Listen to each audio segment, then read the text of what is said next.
guys, welcome back to another episode of 12-inch Figure Fanatic.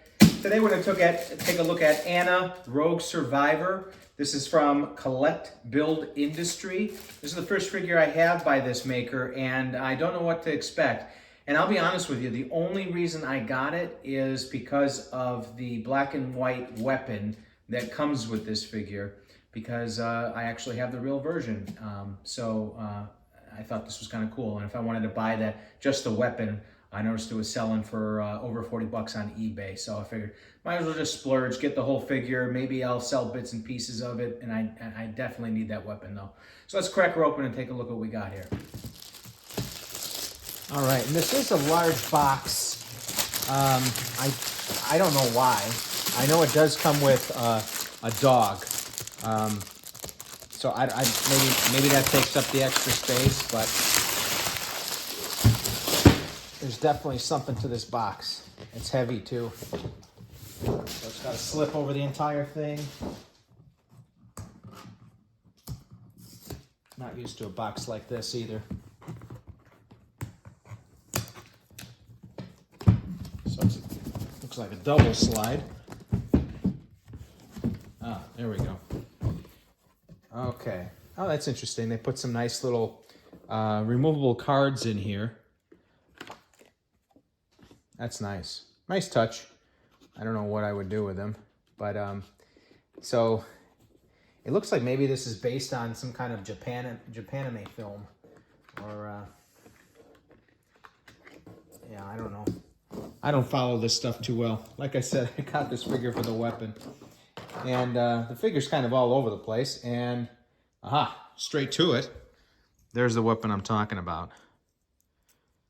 So this buttstock folds out, as you can see. And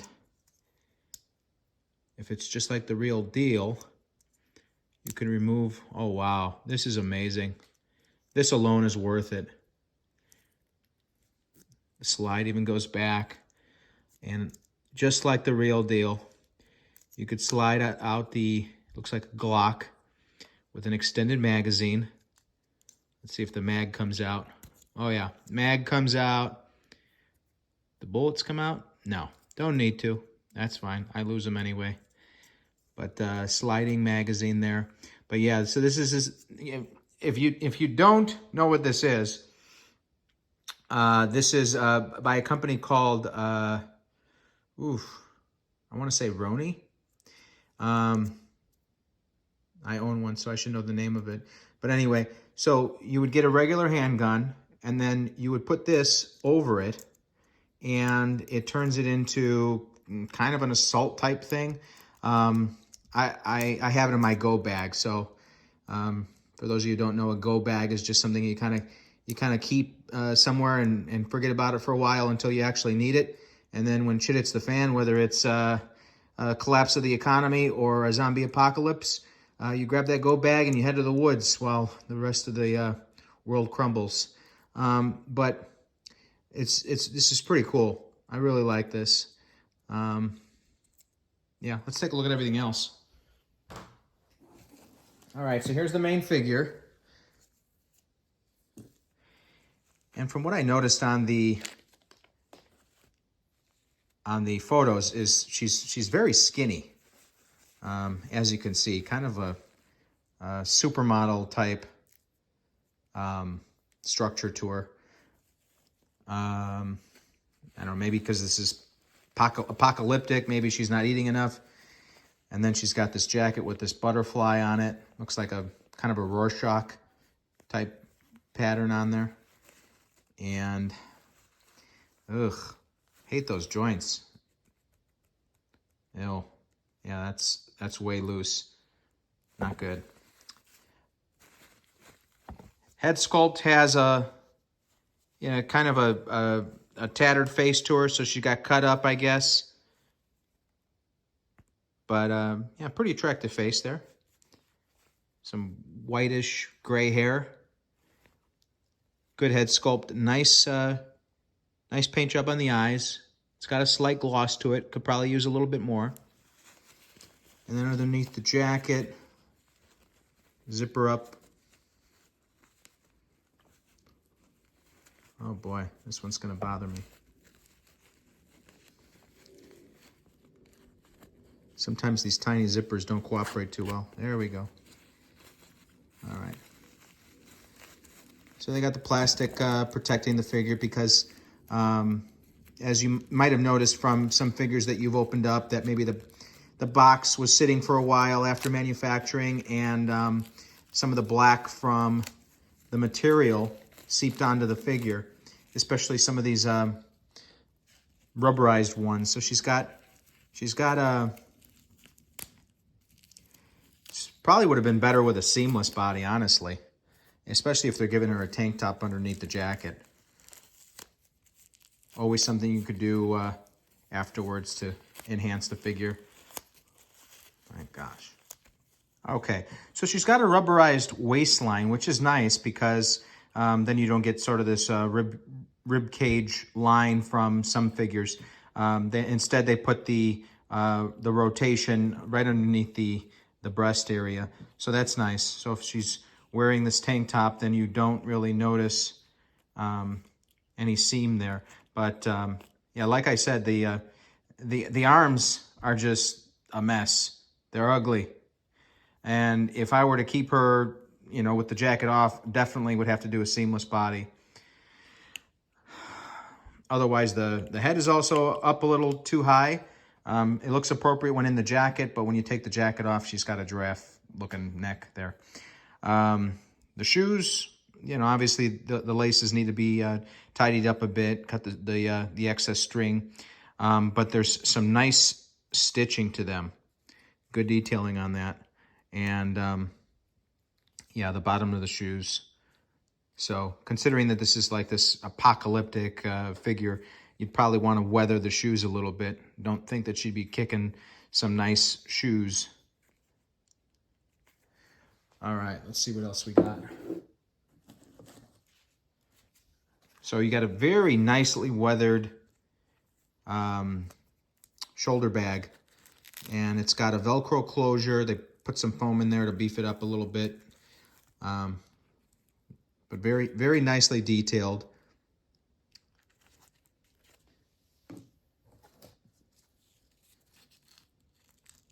Additional pouches here, also Velcro. Velcro's a little, I mean, it does the job, I guess, temporarily. Doesn't close too well.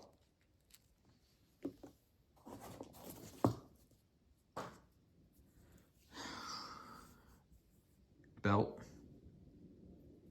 And like most these days, they put the metal rings in there. So, good enough detail there. Knife with some blood on it. Would have been great if it was metal, but I won't be too picky. It's nicely detailed.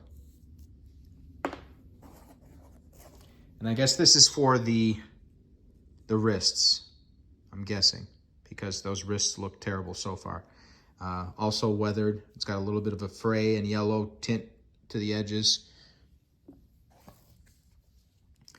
You got some shoulder pads. No, knee pads, sorry. And they are Velcro as well. Yeah, I don't know how they secure. Ah, right here. Yeah. And they've got some elasticity to them, so that's nice. These are probably the nicest ones I've seen so far come with a figure, because some of them tend to be like this loop-in plastic buckle, and they loosen up easily and fall off. And we've got this this blade, and I can't tell if it was cut off and broke or if it's meant to be like that, but also not metal.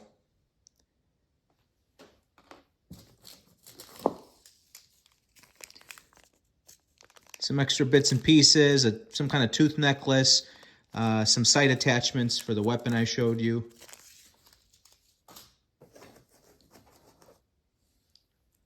One extra set of hands. I could have used more. Figures these days, the standard is 2 to 3 extra sets for 3 options at minimum total. Got a stand. pretty basic. Nothing much to it.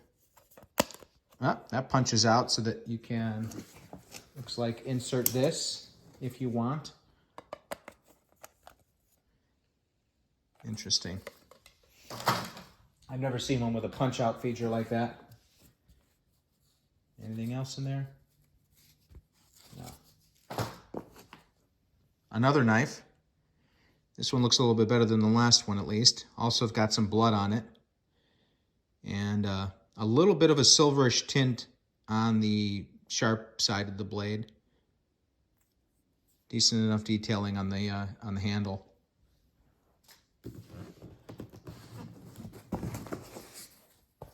Nothing there. Just a lot of foam with this figure. All right. And then this must be the dog.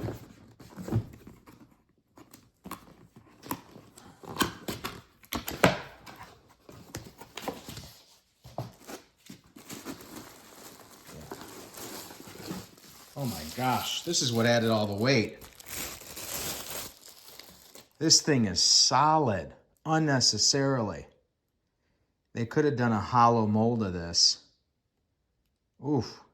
But gorgeous detail on that face. My gosh, that looks realistic. Amazing. I won't be keeping it. I have no use for it. But, yeah, it didn't need to be this heavy. I mean, if you think about how this adds to shipping cost, how it adds to manufacturing cost, it's a little unnecessary. But that's what did it to the box. I was wondering what was with the weight, and this is it right here. Gorgeous dog. So let me do a nice pose and give you my final thoughts, and we'll sign off. All right, so here's the figure posed up a little bit. What I did notice after setting it up is that the hood has some wire around the edge of it, which is nice because it allows a little bit more of a realistic pose of the hood rather than it just kind of popping out because the material's pushing it out a bit. The strings are very cheap on this. You might want to do like a glue dip on this and then tidy them up a little bit because it's really just some basic string and it frays extremely easily. So my final thoughts on this figure, it's kind of a mixed bag what you're getting with this figure because the head sculpt is decent enough, the accessories are decent enough, but the figure itself, the wrists were just pitiful, very loose, more so than any figure I've gotten in a while. And with one wrist, you could blame it on a manufacturer defect, but both of them, I have to think that it has to be across the line. Also, the Velcro on everything just sucks. Like I can't even, I'd have to glue the knee pads on because the Velcro itself is useless. So overall, I'm going to have to give this figure a 7.2. They cut some corners unnecessarily while, you know, really going ahead of the game on stuff like this dog or wolf, whatever the hell it is. Just gorgeous there. But yeah, I can't give it any more than that just because of all these other issues. Anyways, stay tuned, and I will be bringing you more figures soon. Thanks.